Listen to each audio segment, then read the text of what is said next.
Middle class ఫ్యామిలీలో పుట్టడం తప్పు కాదు. కానీ నువ్వు మిడిల్ క్లాస్‌గానే ఉండి చనిపోతే అది నీ తప్పు.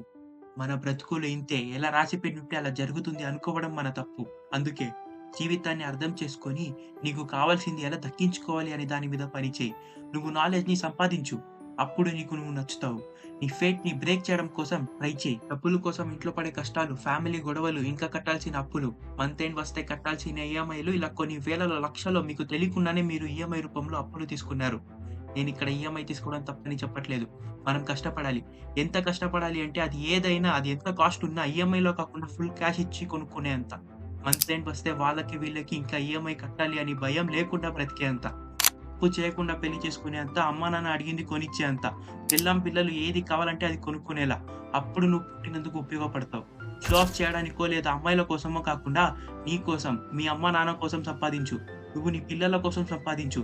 ఈ పార్టీలు, ఈ సిగరెటు, వీడి డ్రగ్స్ ఇది జస్ట్ కొన్ని సెకండ్స్, కొన్ని అవర్స్, కొన్ని రోజులు మాత్రమే ఎక్కిస్తుంది. ఒక్కసారి సక్సెస్‌కి అడిక్ట్ అయ్యి చూడు. మీ అమ్మా నాన్న ఫేస్‌లో స్మైల్‌కి అడిక్ట్ అయ్యి చూడు. దాని కోసం ఎంత కష్టపడినా పర్లేదనిపిస్తుంది. ప్లెజర్ కోసం లైఫ్ లీడ్ చేయకు. ఒక పర్పస్ కోసం బ్రతుకు. ఆ పర్పస్ ఏంటో తెలుసుకో. నీ కోసం నువ్వు టైమ్ స్పెండ్ చెయ్యి.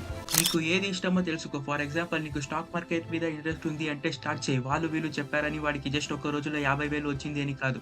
నీకు స్టాక్ మార్కెట్ గురించి ఇంట్రెస్టింగ్‌గా అనిపించింది. నీకు దాని గురించి ఇంకా తెలుసుకోవాలని ఉంది అన్నప్పుడు స్టార్ట్ చెయి. బేసిక్స్ నేర్చుకో. వెల్త్ క్రియేషన్ బుక్స్ చదువు. ఇన్వెస్టింగ్ అంటే ఏంటి? ట్రేడింగ్ అంటే ఏంటి? ఐపీఓ అంటే ఏంటి? మొత్తం క్రాష్ నుంచి తెలుసుకో. డెమో అకౌంట్‌లో ప్రాక్టీస్ చెయి. యూట్యూబ్‌లో చాలా వీడియోస్ ఉంటాయి. నీకు ఏది కంఫర్టబుల్ అనిపిస్తే ఆ వీడియో చూడు. అందులోనే కొత్త స్కిల్స్ నేర్చుకో. ఇప్పుడు నీకొక విషయం చెప్తా గుర్తుపెట్టుకో. స్టాక్ మార్కెట్ జోలికి ఎప్పుడు రావాలి అంటే నీ ఫ్యామిలీ నువ్వు లేనప్పుడు కూడా వాళ్ళు డబ్బు కోసం బాధపడకూడదు.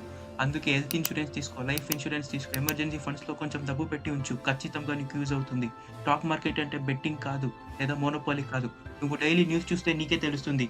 నేను స్టాక్ మార్కెట్‌ని ఎగ్జాంపుల్‌గా మాత్రమే చెప్తున్నా. ఇలా నీకు ఏ స్కిల్స్ ఉన్నా, ప్యాషన్ ఉన్నా స్టార్ట్ చెయి. రేపు ఎల్లుండో కాదు, ఈ రోజు నుంచే, ఇప్పటి నుంచే. డబ్బులు సంపాదించడం ఒక్కటే కాదు. దాన్ని ఎలా సేవ్ చేయాలో కూడా తెలుసుకో. చాలా వేస్‌లో మనీ సేవ్ అండ్ ఇన్వెస్ట్ చేయొచ్చు. SIP, SWP, FD, gold, silver, government bonds ఇలా చాలా వేస్ ఉన్నాయి. జస్ట్ నువ్వు స్టార్ట్ చేయి, ఇంకా తెలుసుకో అండ్ నీ పాత్‌ని నువ్వు ఫాలో అవ్వు. స్కిల్స్ నేర్చుకోవాలి అంటే నువ్వు కొన్ని సాక్రిఫైసెస్ చేయాలి. సాక్రిఫైసెస్ అనడం కన్నా కన్సిస్టెన్సీ అండ్ డిసిప్లిన్ అనడం బెస్ట్. నువ్వు డబ్బు సంపాదించాలి అన్నా, స్కిల్స్ నేర్చుకోవాలి అన్నా, దర్జాగా బ్రతకాలి అన్నా ఉండాల్సింది పేషెన్స్. యెస్, నువ్వు విన్నది కరెక్టే, పేషెన్స్. ఈ జనరేషన్‌లో లేనిది పేషెన్స్. అందరికి ఏదైనా సరే 30 సెకండ్స్‌లో కావాలి. అన్నిటిని రీల్స్ ఇంకా షార్ట్స్ లాగానే చూస్తారు. కానీ ఫ్రీడమ్ ఇంకా డబ్బు అలా రాదు. నీకు ఎంత తెలిసినా సరే పేషెన్స్‌తో వెయిట్ చెయి. ఇంకా నీకు కావాల్సిన దాని గురించి డీప్‌గా తెలుసుకో. మీ ఫ్రెండ్స్ పార్టీ చేసుకుంటే నువ్వు స్కిల్స్ డెవలప్ చేసుకో. వాళ్ళు షాపింగ్‌కి వెళ్తే నువ్వు మనీ సేవ్ ఆర్ ఇన్వెస్ట్ చేసుకో. వాళ్ళు పబ్‌కి వెళ్తే నువ్వు టెంపుల్‌కి వెళ్ళు. వాళ్ళు ట్రిప్స్‌కి వెళ్తే నువ్వు డిసిప్లిన్ ఇంకా సెల్ఫ్ గ్రోత్ నేర్చుకో.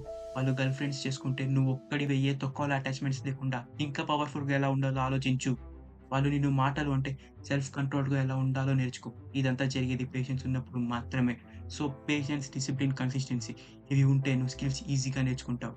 నువ్వు ఇది చేసే ప్రాసెస్‌లో నీతో ఎవ్వరు ఉండరు. నువ్వు ఒక్కడివే ఉంటావు. నువ్వు ఒక్కడివే పని చేస్తావు. ఈ సిట్యుయేషన్‌లో కూడా నీతో ఎవరైనా ఉన్నారు అంటే కంగ్రాచ్యులేషన్స్, నువ్వు చాలా లక్కీ. కానీ నువ్వు నీ కోసం చేస్తుంటే ఇవన్నీ పట్టించుకోవు. ఉండేవాళ్ళు ఉంటారు, పోయేవాళ్ళు పోతారు అన్న మైండ్‌సెట్‌తో ఉండాలి. నువ్వు డబ్బు సంపాదించిన రోజున అందరూ వచ్చినప్పుడు నీ దగ్గర నటిస్తారు. జస్ట్ నీ లిమిట్స్‌లోనే ఉండు. నీ పీస్, నీ ఫ్యామిలీ, నీ గ్రోత్ కోసం మాత్రమే ఆలోచించు. ఇంకెవరి కోసం కాదు. ఎందుకంటే నువ్వు స్కిల్స్ నేర్చుకునే టైంలో ఎవరు లేరు, ఇప్పుడు ఎవరు లేరు అన్న మైండ్‌సెట్‌తోనే ఉండు. అలా నీ ఫ్రెండ్స్ చేసుకోవద్దు అనట్లేదు. నువ్వు గ్రో అయ్యే ప్రాసెస్‌లోనే నీకు నీ విధంగా ఆలోచించే ఫ్రెండ్స్ ఉంటారు. నీ కోసం ఉండే ఫ్రెండ్స్ ఉంటారు. నీ కోసం హెల్ప్ చేసే ఫ్రెండ్స్ ఉంటారు. వాళ్ళకి మాత్రమే నువ్వు నీ రియాలిటీ చూపించు. వాళ్ళ కోసం హెల్ప్ చెయి. పావర్టీలో పుట్టడం నీ తప్పు కాదు. కానీ పావర్టీలోనే చనిపోవడం మాత్రం నీ తప్పే అవుతుంది. So, no delays, just start. Video మీకు నచ్చితే ఒక లైక్ కొట్టండి. అండ్ ఇంకా ఇలాంటి వీడియోస్ కావాలి అంటే ఛానెల్‌ని సబ్స్క్రైబ్ చేసుకోండి. నెక్స్ట్ వీడియోతో కలుద్దాం. బై. జై శ్రీకృష్ణ.